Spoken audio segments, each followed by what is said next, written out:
नमस्कार दोस्तों। आईपीएस पूरन कुमार की मौत होती है। उसके बाद 7 दिनों के बाद अगले मंगलवार यानी कल जो बीत गया है, एएसआई संदीप खुद को गोली मार लेता है।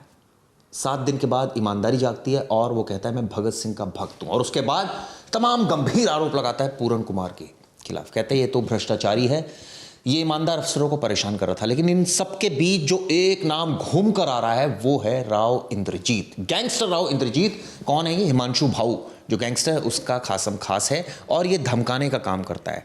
ये दरअसल शराब तस्करों को धमकाता है।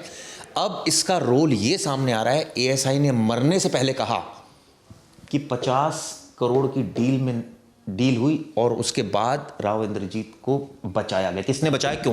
मर्डर केस में बचाया गया। आरोप लगाया वाई पूरन कुमार पर कि इनके निर्देश पर उसका नाम हटाया गया और 50 करोड़ की डील की, 50 करोड़ रुपए वाई पूरन कुमार। किस केस की बात हो रही है? कौन से केस में? कोई मर्डर केस था चिराग जी। हाँ, उसके बारे में भी थोड़ा पढ़ना पड़ेगा। मैं वो मर्डर केस के बारे में ही इन्फॉर्मेशन निकाल रहा था।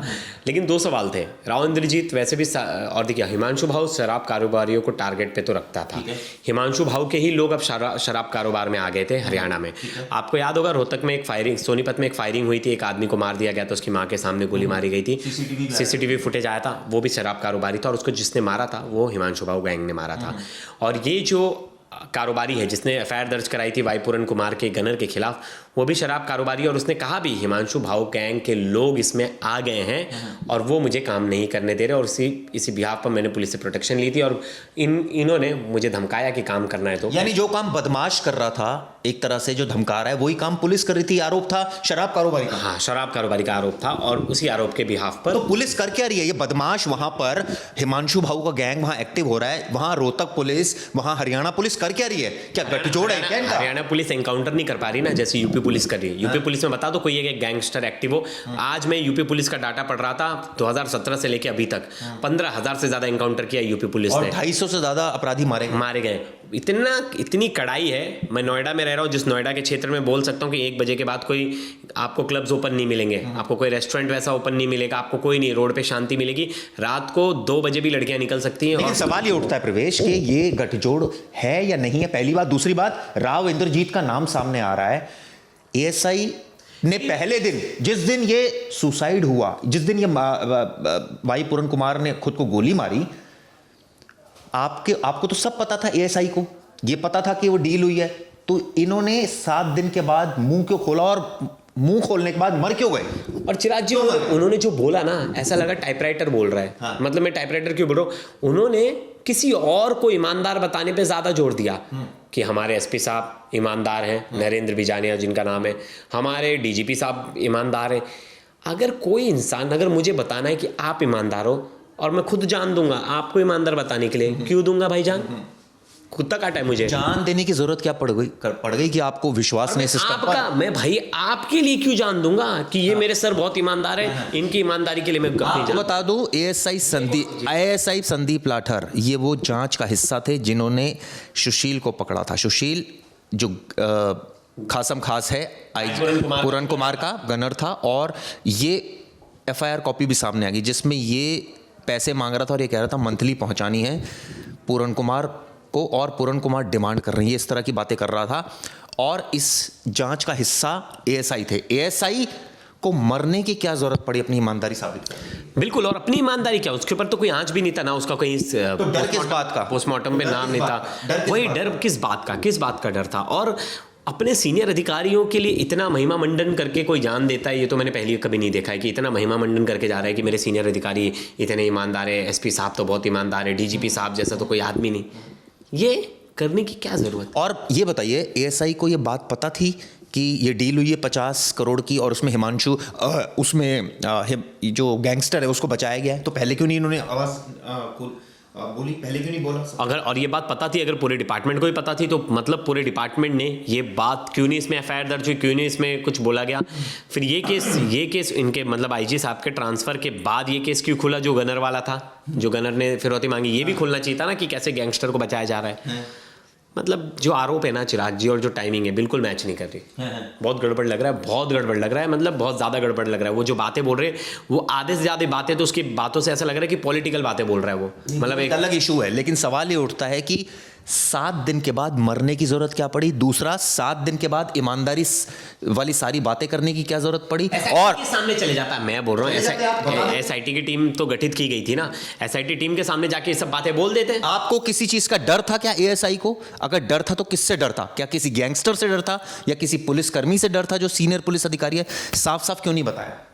बिल्कुल बिल्कुल बिल्कुल बिल्कुल बिल्कुल ये कोई वही नहीं हो सकता, पैमाना नहीं हो सकता कि आप जान दे दो और जान दे के बोलो मैं ईमानदार हूँ। कल को तो कोई भी खड़ा हो जाएगा, किसी के ऊपर आरोप लगे कुछ और, वो बोले कि मैं ईमानदार हूँ और जान दे दे। हाँ, तो ये तो बहुत, मुझे लगता है कि ये बात तो होनी नहीं चाहिए थी और किसी अधिकारी को इस तरह का कदम नहीं उठाना चाहिए। अगर अभी भी कोई अधिकारी जो है हाल फिलहाल में अगर किसी को भी लग रहा है उनके पास कोई भी सबूत है, कुछ भी है इंफॉर्मेशन, तो आप एसआईटी टीम के पास जाइए, एसआईटी टीम को वो इंफॉर्मेशन दीजिए। एक चीज तो साफ हो रही है इस पूरे प्रकरण से, ये वहां पुलिस का राज है या राज किसका है? वहां पर बदमाश एक्टिव है। ये बहुत संगीन इल्जाम है कि एएसआई आरोप लगा रहा है कि 50 करोड़ की डील हो रही है उसको छुड़वाने के लिए। क्या इसमें सत्यता है? नहीं, क्यों आरोप लगा रहा है? चिराग जी, इस केस से 3 चीजें खुलकर सामने आई। पहली कि शराब कारोबारी वहां धंधा करने के लिए उनसे पैसा मांगा जाता है। हाँ, उनको बिल्कुल, और सब जगह नहीं, मुझे लगता है यहाँ जो लीगल दुकान है उनको हफ्ता देने की क्या जरूरत है। हाँ, अगर उसके टाइमिंग, हाँ, तस्करी कर रहे हैं मतलब तभी देना पड़ रहा है, मतलब वो कारोबारी तस्करी कर रहा है तभी उसको देना पड़ रहा होगा, तभी वो पुलिस के पास गया होगा। दूसरी चीज, यहाँ इन्वॉल्वमेंट है हर अधिकारी का इन सब चीज़ों में और एक प्रॉपर मनी अमाउंट बनी हुई है कि इतना इतना अमाउंट तुम्हें देना है। तीसरी चीज़, आपस में ऑफिसर्स में तालमेल बिल्कुल नहीं है। कितना दिखाता है इम्पैक्ट की एक ऑफिसर खुद दूसरे ऑफिसर को भ्रष्टाचारी बोल रहा है, दूसरा ऑफिसर तीसरे को भ्रष्टाचारी बोल रहा है और एक दूसरे को सब भ्रष्टाचारी बता रहे, मतलब गड़बड़ी तो है। एक और चौथी चीज आप भूल गए बोलना, इसमें चौथी चीज है कि कैसे गैंगस्टर्स का इन्वॉल्वमेंट है। आप सोचिए, क्या पुलिस डिपार्टमेंट के अंदर बदमाशों को छोड़ने के लिए पैसे लिए जा रहे हैं? बिल्कुल, मतलब एक वो बात छिपी हुई है और जब एक एएसआई अपनी जान दे रहा है तो सारी बातें खोल रहा है। और बिल्कुल ये एएसआई की बात को बिल्कुल भी ऐसा नहीं होना चाहिए, हल्के में लेना चाहिए, सीरियसली इसका जांच होनी चाहिए और पता लगाना चाहिए कि 50 करोड़ की बात हिमांशु भाव गैंग और वो जो दूसरा है इंद्रजीत राव, उसके बारे में जांच करनी चाहिए कि क्या ये लोग बैठ के सच में नेक्सस चला रहे हैं। रोहतक, सोनीपत, यहाँ हम देख रहे हैं आए दिन गैंगवार हो रहा है, इनके लोग एक्टिव हैं। क्या यूपी पुलिस जैसा एक्शन हरियाणा पुलिस नहीं ले सकती? सरकार से में बीजेपी की सरकार है, सीएम भी बीजेपी के, तो क्या वो वहां से गैंगस्टरों का खात्मा नहीं करा सकते? सीएम गए हैं कल, पहले पूरन कुमार के यहाँ गए थे, अब एएसआई के यहाँ गए। नहीं, लेकिन चिराग जी, बात हो रही है लॉ एंड ऑर्डर की, जाने की बात ही नहीं हो रही, बात हो रही है लॉ एंड ऑर्डर की। लॉ एंड ऑर्डर में जिस तरह से गैंगस्टर्स का नाम खुलकर सामने आ रहा है, गैंगस्टर मतलब पुलिस डिपार्टमेंट में घुसे हुए हैं। तो मैंने कहानी सुनी थी जिसमें कहा जाता था कि भैया एक तो पुलिस वाले खुद ही धमका देते हैं और दूसरा वो बदमाशों से मिल जाते हैं और बदमाशों से मिलकर वो दूसरा बदमाश है उसको धमकाते हैं ताकि बदमाश की भी बनी रहे, हमारी भी बनी रहे। ये तो मतलब ये कहानी हम सुनते थे, ये तो मुझे लग रहा है कि यहाँ इस चीज़ के संकेत मिल रहे हैं। मैं पूरी तरह तो नहीं कह सकता, लेकिन अब संकेत मिल रहे हैं क्योंकि खुद ही जो एएसआई है जो मर रहा है वो कह रहा है कि भैया 50 करोड़ की डील हो रही है जिसमें राव इंद्रजीत को बचाया जा रहा है। कौन बचा रहा है उसको? क्या आईजी बचा रहे हैं? साफ साफ मैं पूछना चाह रहा था, क्या आईजी ने बचाया उनको? बताया तो क्या सबूत है? बचाया। दूसरी बात, इसमें गठजोड़ की बात सामने आ रही है। एक चीज आपने नोटिस नहीं की, हम जब आईजी पूरन कुमार की खबर कर रहे थे तो हर कोई एक चीज कह रहा था कि मरने वाला आदमी कभी झूठ नहीं बोलता।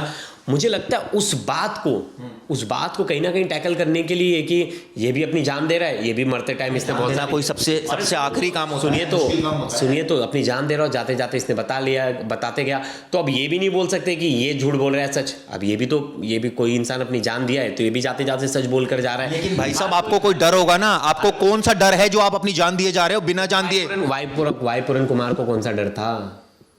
बता, वही तो कह रहा हूँ, सच्चाई दोनों, मुझे तो लग रहा था दोनों को, मैं बोल रहा हूँ एएसआई और वाई पूरन कुमार को, दोनों जिनको जान देने की जरूरत नहीं थी, दोनों को सच्चाई से आगे बताना चाहिए था, आगे चीजें बतानी चाहिए थी। अगर आप ईमानदार थे तो आपको किस बात का डर है? होने दो जांच बहुत कौन अधिकारी शामिल यहाँ देश में सब बड़े लोगों के खिलाफ मामला दर्ज है।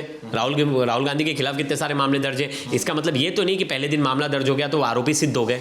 सिर्फ मामला दर्ज हुआ है ना, आगे इन्वेस्टिगेशन होगी, जांच होगी, जांच में निकलकर चीजें सामने आएगी, तब उसे आप बोलोगे ना कि अपराधी है। अभी तो आरोपी है, तो आप अभी तो सिर्फ आपका नाम आया था एक एफआईआर में, और एएसआई को इतनी क्या जल्दबाजी थी कि अपनी जान दे दे। अरे अपनी जान देने इतना जान, कोई ऐसा डर का माहौल है जो सब डरे हुए हैं? यानी क्या ऐसा तो नहीं कि आईपीएस पूरन कुमार भी किसी बात से डर रहे थे और अब एएसआई भी किसी बात से डर रहा था, किसी बात मतलब वो किससे डर रहे हैं, किससे डर रहे हैं? यही तो सवाल है, इसी की जांच करने के लिए एसआईटी टीम आई है और मुझे लगता है कि जांच बहुत तेज करनी पड़ेगी, नहीं तो मुझे लग रहा है चिराग जी ये बहुत खतरनाक सिचुएशन है अभी के टाइम पे, बहुत खतरनाक बल्कि सिचुएशन। मैं तो एक आरोप और इसमें मेंशन करना चाहूंगा, आईपीएस लॉबी के पीछे पड़ी है, ये आरोप लगाया एएसआई ने, ये आरोप लगाया कि डीजीपी को हटाने के लिए आईएएस लॉबी मिल गई है, डीजीपी को क्लीन चिट दे रहे हैं, जो यहाँ के कह रहे हैं कि रोहतक एसपी ने कार्रवाई की इसलिए ये सब कुछ भुगतना पड़ रहा है। बिल्कुल, और वो उन्होंने आईपीएस पूरन कुमार के खिलाफ कार्रवाई की थी, ऐसा बोल रहे हैं कि वो जब आरोपी को बचाने की कोशिश कर रहे थे इसलिए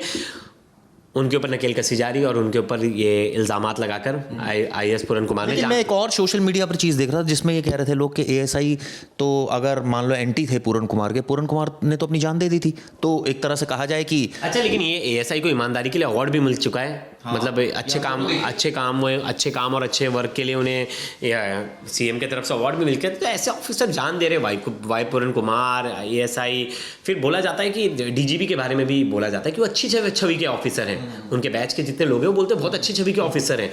तो अगर सभी अच्छे हैं तो बुरा है कौन, और किस बुरे आदमी की वजह से लोग जान दे रहे, ये निकल कर सामने आना चाहिए ना, क्योंकि मतलब मामला बहुत गंभीर है चिराग जी, बहुत गंभीर। अगर इसको सिचुएशन को अगर हरियाणा सरकार नहीं समझ पा रही तो मुझे लग रहा है कि उनके लिए टाइम आ गया कि ऑफिसर्स की काउंसलिंग की जाए, ऑफिसर से बात की जाए, क्या पुलिस डिपार्टमेंट में इस तरह की चीज़ें हो रही हैं। भ्रष्टाचार में भी भेदभाव हो रहा है क्या, कि ये भ्रष्टाचार कर रहा है तो तुम ये भ्रष्टाचार करो, ये भ्रष्टाचार हो, ये सब देखना पड़ेगा, क्योंकि अब पुलिस की जांच जो है उस पर ही सब चीज़ निर्भर है। और मुझे लगता है पुलिस की छवि इस जांच पर निर्भर है, और मुझे नहीं लगता डिपार्टमेंट अपने ऑफिसर्स, किसी ऑफिसर्स पर दाग लगने देगी, क्योंकि फिर उससे पूरे पुलिस डिपार्टमेंट के नाम को इफेक्ट पड़ेगा। और हम हमेशा देखते हैं इस तरह सवाल ये उठता है ना कि एक एएसआई ने जाते जाते 7 दिनों के बाद सच बोल दिया। 7 दिनों तक हो सकता है उन्होंने सच शायद इसलिए नहीं बोला, शायद हो सकता है प्रवेश कि वो डरे हुए हो, उनको कोई किसी चीज़ का वो हो कि भाई अगर मैंने सच खोल दिया तो मेरे जीते जी मुझे जेल में डाल दिया जाएगा, या मेरे साथ जाता हुआ आदमी एक चीज़ तो है, वो झूठ नहीं बोलता, क्योंकि वो तब तक उसके पास ना किसी चीज़ का डर नहीं होता। ये बात मैंने पूरन कुमार में भी बोली और मैं ये बात एएसआई में भी बोल रहा हूँ कि जाते जाते कोई झूठ क्यों बोल कर जाएगा, या तो बहुत दबाव पड़ा है और दबाव में आकर ब्रेन वॉश किया गया है, तब किसी ने इस तरह की साजिश की है,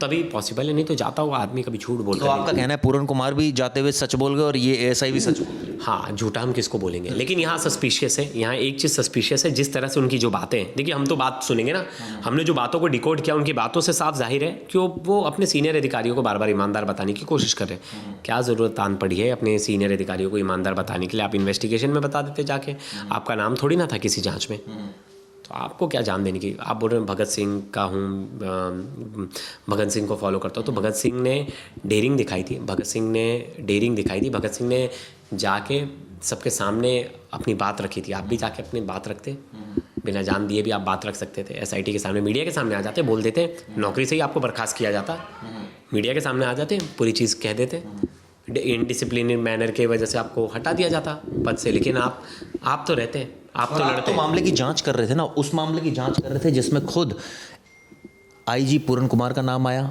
उस मामले की जांच हुई जिसमें सुशील कुमार पकड़ा गया, उस मामले की जांच हुई जिसके एसपी हटा दिए गए।